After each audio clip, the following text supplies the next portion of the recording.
अस्सलाम वालेकुम dear viewers, Shabana नवाज़ official YouTube channel जी तरफ़ खां तव्हां सां मुखातिब आहियां। डियर कैंडिडेट्स, अॼु तमामु इंतहाई अहम ॼाण जी तरफ़ वधी रहिया आहियूं। अॼु जेको पंहिंजो क्लास आहे उहो आहे 1900 खां वठी 2000 ताईं थींदड़ इन्वेंशन्स ऐं ईजादूं। ऐं जेसीं ताईं मुंहिंजो एक्सपीरियंस रहियो आहे त समाजी अभ्यास जे पेपर में या सिंधी जे में का न का इन्वेंशन त ज़रूरु ईंदी आहे। मतिलबु रेडियो कंहिं ईजाद कयो, टेलीफोन कंहिं ईजाद कई, टेलीविज़न कंहिं ईजाद कई या कॾहिं ईजाद थी।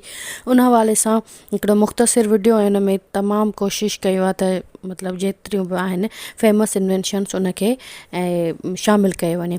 पहिरीं अचूं था 1901। 1901 में इलेक्ट्रिक वैक्यूम क्लीनर ईजाद कयो, ठीकु आहे। ऐं उन खां पोइ आहे 1903 में हथनि सां हलंदड़ परनि वारा जहाज़ ऑवरल ईजाद कया।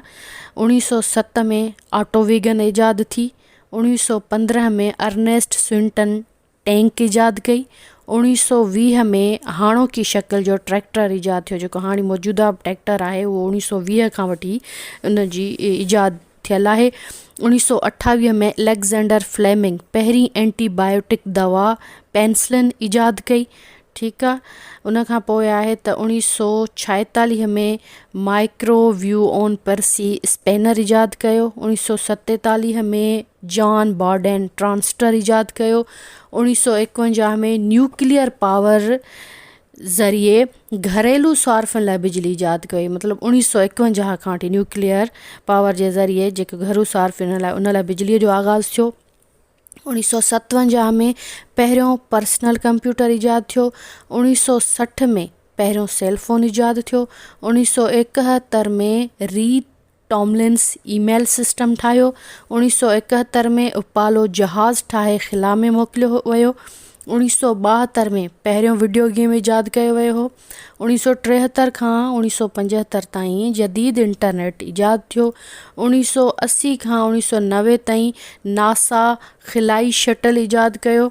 1982 में डिस्क ईजाद थी। 1990 में सर्टम बर्नस्टी वर्ल्ड वाइड वेबसाइट www ईजाद कई। ऐं 1995 में जदीद सीडीज़ ईजाद थी।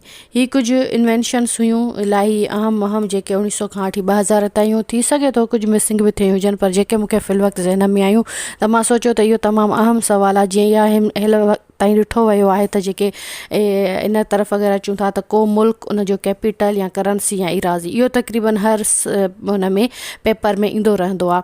त का न का इन्वेंशन बि हर दफ़े ज़रूरु ईंदी आहे। तव्हां रेडियो टीवी टेलीफोन एरोप्लेन इन टाइप जूं बि इन्वेंशन बि यादि करे सघो था, या वरी अगरि जे टाइम मिलियो त हिकु ॿियो क्लास हलाईंदासीं। पर फ़िल वक़्तु ताईं जेके इन्वेंशन आहिनि यकीननि तव्हांजे लाइ कारआमद साबित थियूं। शबाना नवाज़ ऑफिशियल खे सब्सक्राइब न कयो आहे त सब्सक्राइब कंदा, क्लास पसंदि अचे त लाइक कंदा ऐं पंहिंजो सजेशन ज़रूरु ॾींदा। पंहिंजो ख़्यालु रखंदा। Stay blessed.